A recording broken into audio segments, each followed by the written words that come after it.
Magandang araw sa inyong lahat, mga giliw naming tagapakinig. Muli po mga kaibigan, narito na po ang pagpapatuloy at huling yugto. Nagliyang kasaysayan na ipinadala ni Rani. Dito sa ating dulang, Love and Memories.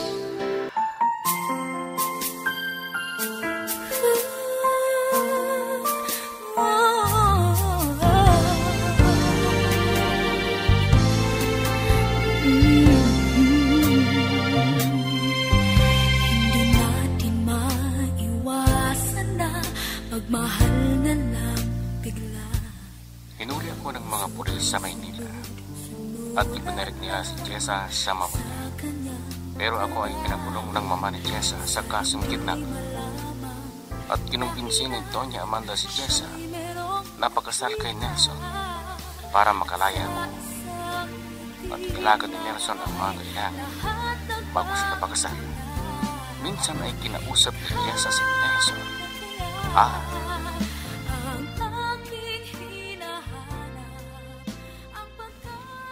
Mabutit nandito ka ngayon, Nelson. May dapat kang malaman. Ha? Bago ang ating pagpapakasal. Ano ba yun? Alam mo na may kasama ako na nagpunta sa Maynila. At ilang araw kami doon. Sige, sabihin mo ng kagad kung ano yung sinasabi mo. Dapat kong malaman yan. Para maging maliwanag na sa akin. Sana maintindihan mo ako. Alam mo na wala akong pagmamahal sa'yo. Pero ipinipilit mo pa rin. Napakasalan mo ako. Ano bang dahilan, ha? Siyempre, mahal kita. Kaya gusto kong pakasalan ka. Hindi ko kaya mawala ka sa akin. Kaya huwag mo lang uulitin ng malis. Dahil saan ka magpunta, hahanapin kita. Talaga lang, ha? Papaano kung sasabihin ko sa'yo na nobyo ko na si Rani? At nagkasama na kaming pumunta ng Maynila. Dahil nagdanan kami. May nangyari sa aming dalawa. Ano pang desisyon mo ngayon? Itutuloy mo pa rin ba ang pagpapakasal mo sa akin? Bakit nang mo lang sinabi yan? Kung kailangan, handa ng lahat. At alam na ng mga magulang ko at mga kamag-anak ang ating pagpapakasal. Kaya tuloy pa rin. Pero may kondisyon para tuloy ang ating kasal. Nelson.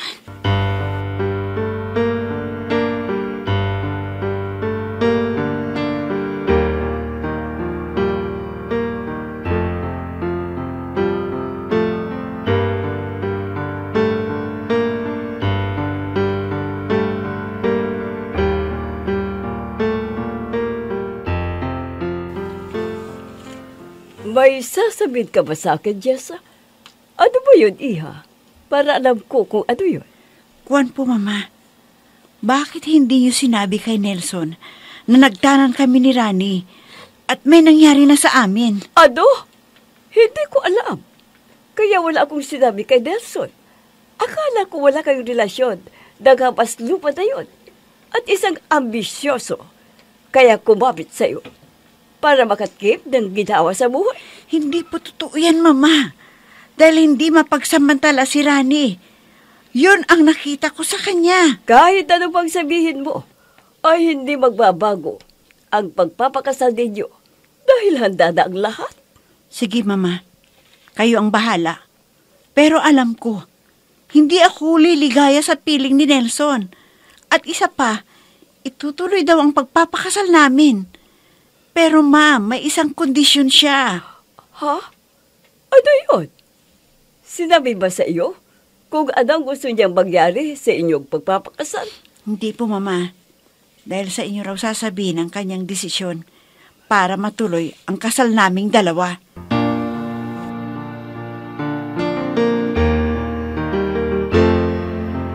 I'm so blessed I have you, 'cause you gave the world to me. You're my inspiration, the perfect one in my life forever. You make my life complete. Ano kayang ibig sabihin ni Nelson? Bakit sinabi kay Jessa na kondisyon para ituloy ang pagpapakasal nila ni Jessa? Aba, parang kami pa ang magbibigay ng pakinabang sa kanya. May pagka-ambisyoso pala ang Nelson na yun. Hindi bali.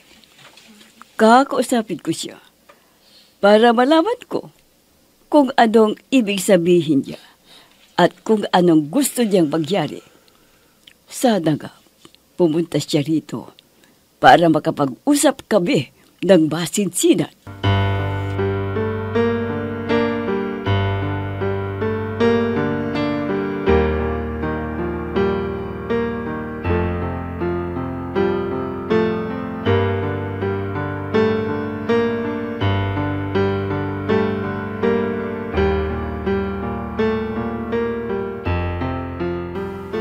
Piping, araw-araw na lang na naglalasing si Rani. Wala nang inisip para umasinso ang buhay. Wala na siyang magagawa. Pero iniisip pa rin niya. Hayaan mo na lang siya, Ge. Siyempre masakit din sa kanya dahil nabigo siya. Kaya ganyan ang ginagawa. Kaya pagpasensyahan mo na yan. Ang gusto ko ay maglibang siya.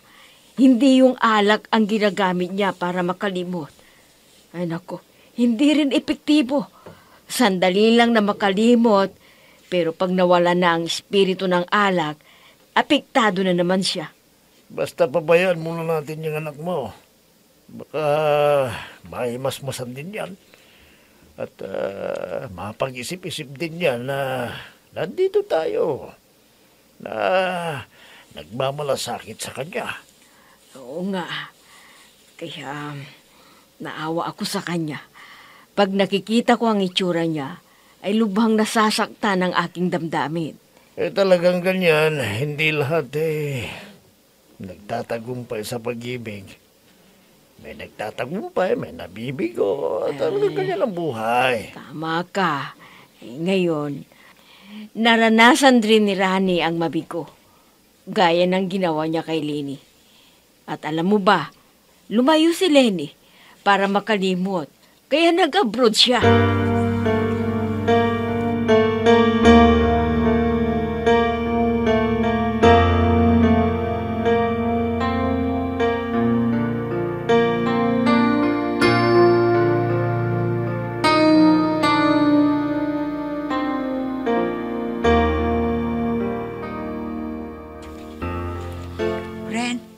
Wala nang lusot yung gusto kong mangyari. Tuloy na talaga ang kasal namin ni Nelson. Ayaw niyang umatras. Kahit sinabi ko na naibigay ko ng sarili ko kay Rani. Ano? Aba, friend, talagang mahal na mahal ka niya. Kahit nakipagtanan ka na, ay tutuloy pa rin niya ang kasal niyo. Oo, friend. Pero alam mo ba, may kondisyon din siya para tuloy ang kasal namin. May kapalit ang pagpapakasal niya sa akin. Kahit may karanasan na ako. Ano? Aba, gusto lang palang makinabang siya sa kayamanan na mamanahin mo, friend. Kahit na sinabi mo na may karanasan ka na, ay hindi pa rin tumigil, kundi tuloy na talaga ang kasalan.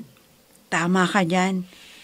Hindi ko akalain na baliwala sa kanya ang nangyari sa amin ni Rani. Siyempre, may gustong makamit Kaya nagpupursige pa rin na ikaw ang pakasalan. Para sumandal siya sa pader, at kahit di magtrabaho, ay buhay mayaman siya. Talagang ganun ang mangyayari. Kaya gusto niya na matuloy ang kasal namin dahil may ginhawang kapalit sa kanyang gagawin. Akala ko, tapat ang pag-ibig niya sa'yo. Yun pala ay may halong pagsasamantala sa iyong mamanahin na ari-arian at yaman. Pero friend, magtitiis ka naman sa piling niya. Naku, malupit na kapalaran yan, friend.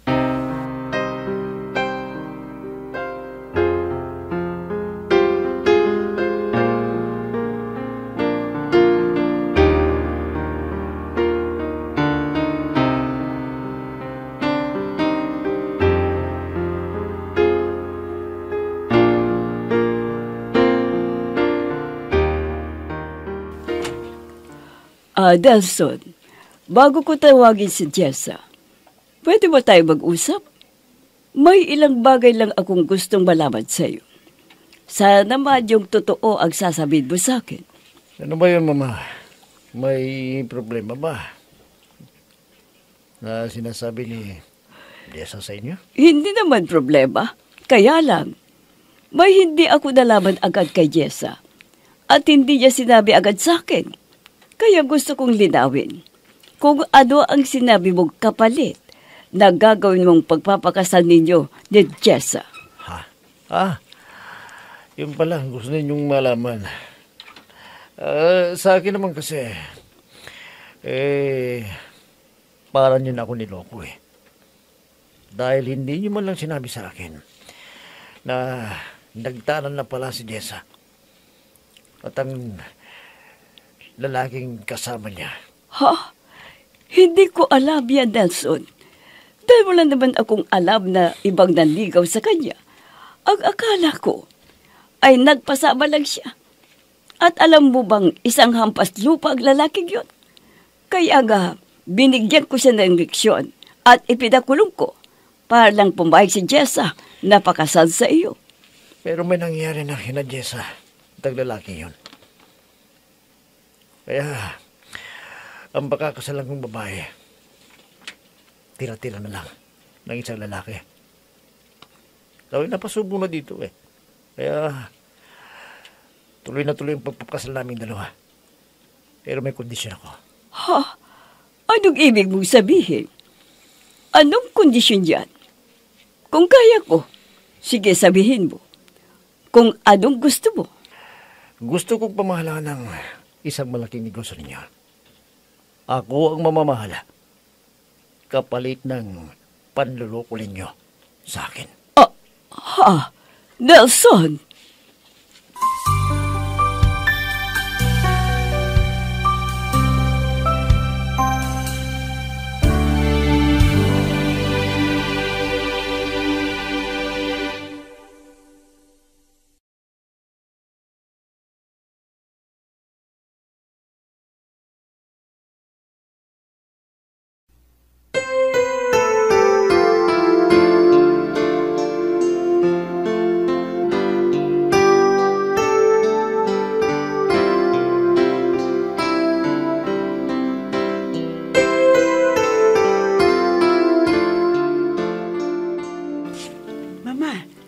Sino bang nakaaway ninyo?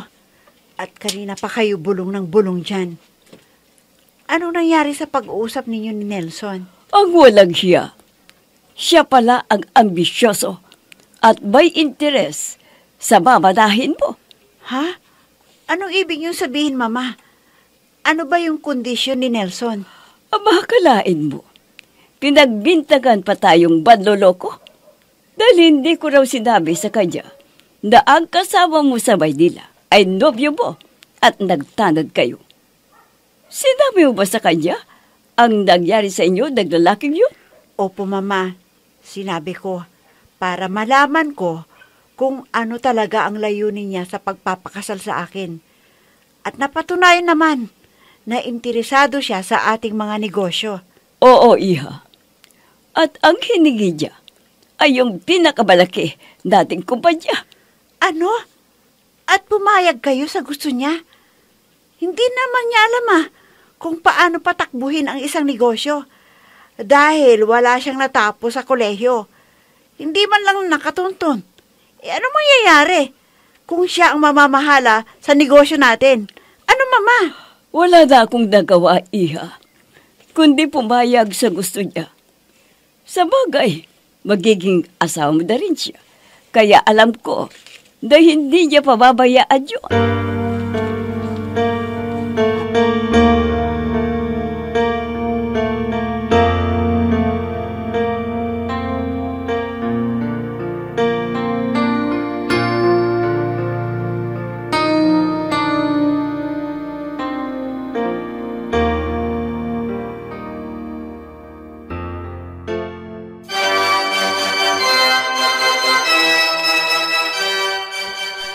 Unang gabi namin ni Nelson. Pero hanggang ngayon, Hindi pa siya pumapasok dito sa kwarto ko. Ano kaya? Tatabi kaya siya sa akin? O baka nandidiri siya dahil may nauna na sa akin? Tignan ko lang kung anong gagawin niya. Kung sisiping sa akin o hindi. Sana hindi na siya pumasok dito. Talagang hindi ko naman kayang makatabi ang Nelson na yun eh.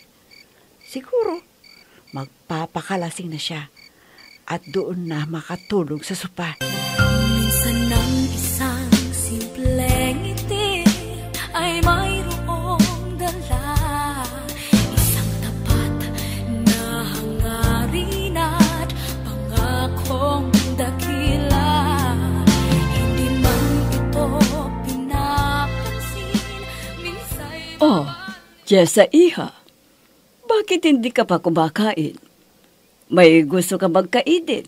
Sabihin mo at ipapaluto ko. Ewan ko, Mama. Parang wala akong ganang kumain eh. Dati, paborito ko ang maito. Pero ngayon, ayaw ko ng amoy. At hindi ko kayang lunukin.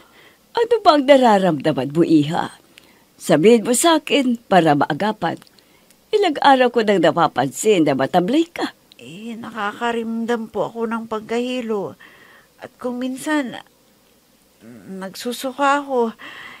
At saka, gusto kong kumain ng mangga. Ano? Alam ko na ang sinyalis na yan, Iha. Kung ganoon, ay buntis ka na, Iha. At magkakaroon na kayo ng anak ni Nelson. Ha? Ganun ba, Mama? Hindi anak ni Nelson to. Dahil mula nang ikinasal kami, hindi ako sinipingan ni Nelson. Dahil kinamumuhian niya ako. At nang babae siya, nagbibisyo. Oh, bakit natahimik ka dyan, Iha? Hindi ka ba masaya? Magiging kompleto na ang pamilya ninyo ni Nelson. Tama kayo, Mama. Pero nakikita naman ninyo, lagi pong wala dito si Nelson sa bahay. Oo nga, Iha. Bakit gano'n ang ginagawa niya? Nag-away ba kayo ni Nelson? Pati ako ay hindi na nire-respeto. Para sabihin ko sa inyo, Mama, mula nung kinasal kami, hindi na kami magkasundo. Lagi niyang sinusumbat sa akin na niloko natin siya. Kaya gumaganti siya ngayon, Mama. At sinabihan niya ako na wag ko raw siyang pakialaman kung anong gusto niyang gawin.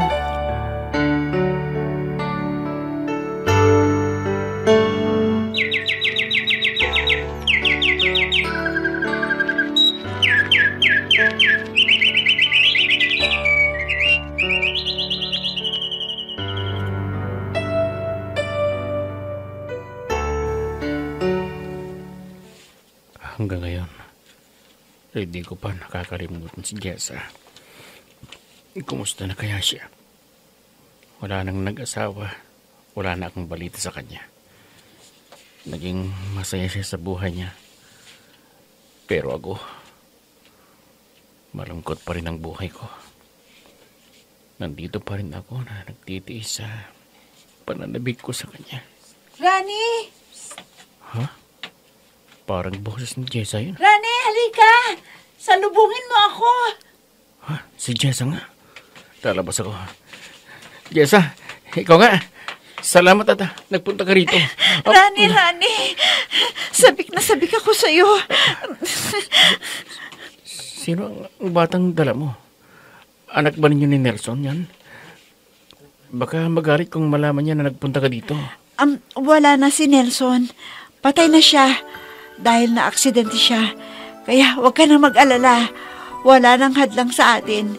Kahit si Mama na-stroke, nakahiga na.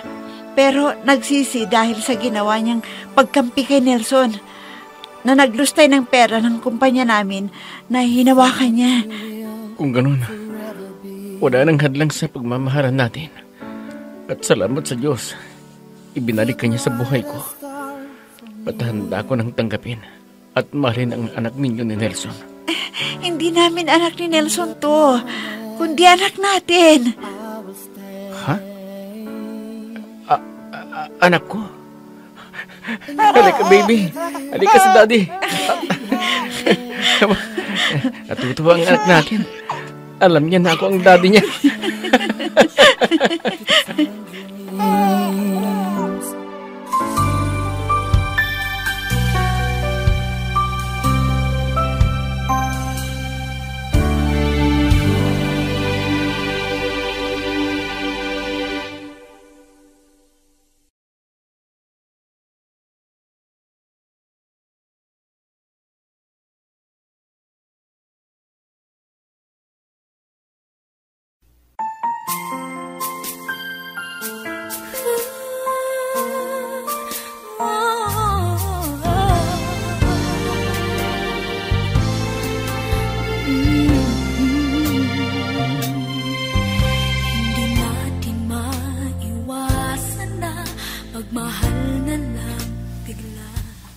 Lubos na ang kaligayahan ko nang bumalik si Jessa at ang aming anak.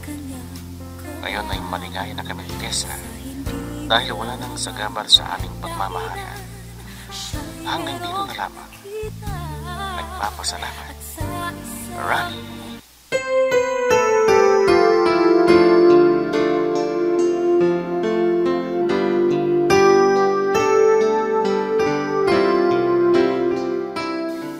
At dyan na po nagtatapos mga kaibigan ang liham kasaysayan na ipinadala ni Rani. At naway kinapulutan ninyo ng aral sa buhay ang kanyang ipinadalang kasaysayan. Hanggang sa muli mga kaibigan, muli po ninyong abangan ang aming bagong isasadula dito pa rin sa ating dula. Love and Memories. Mga nagbibigay buhay sa ating dula ay sina Mayra Abrihal Narnola, Susan Malikdem, Robert de Guzman, Yehuda Ismael, Eva Alcoriza, Jun Cabato, Ami Diaz, at si Oscar Ora. Technical supervision at musika ni Oscar Ora. Nilapatan ng tunog ni Robert de Guzman. Mula sa panulat at direksyon ni Ami Diaz. Love and Memories. Inihahandog sa inyo ng F3 Recording Studio para sa Pambansang Radyo ng Pilipinas, Bombo Radio, Philippines.